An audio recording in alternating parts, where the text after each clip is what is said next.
तो एक तरह से देश की अखंडता और अस्मिता के ऊपर प्रहार है। कोई एक समूह अगर इतना मनबड़ू हो जाएगा कि अगल बगल के गांव पर हमला कर देगा, और इसलिए हमला करेगा कि वहाँ उसमें रहने वाले हिंदू हैं, तो हिंदू कहाँ जाएंगे भागकर? हिंदुस्तान के बाहर तो कोई जगह नहीं है जहाँ जाएंगे।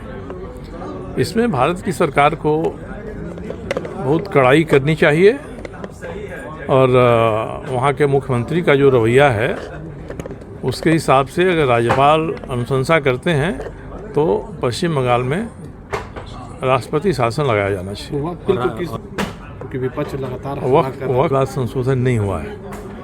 जब 1954 में बना था, उस समय की पार्लियामेंट की प्रोसीडिंग आप पढ़ेंगे तो कई विद्वान सांसदों ने ये कहा था कि किसी कम्युनिटी की सहायता हमको करनी है तो उसके अलग से कानून क्या बनाना है।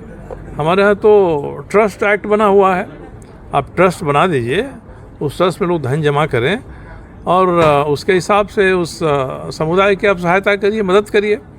मगर एक कानून बना, कानून में 3 बार कांग्रेस के राज में संशोधन हुए, यानी उसको और मजबूत किया गया। इतना मजबूत हो गया कि उससे बाकी लोग आक्रांत होने लगे। इस सरकार ने भी एक संशोधन किया है और जितनी ताकत दी गई थी पहले, उस ताकत को थोड़ा कम किया है।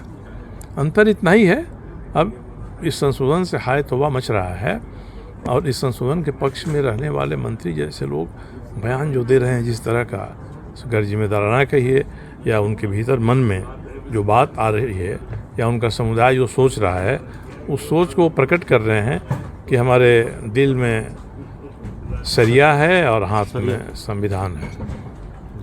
तो इसका मतलब कि इस देश को शरीयत के हिसाब से या शरिया कानून के हिसाब से चलाने की बात हो रही है, तो इसका सबसे बड़ा शिकार तो हमारा संविधान ही होगा।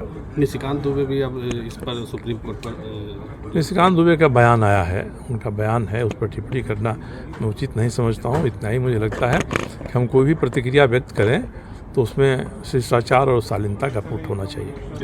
जमशेदपुर घटना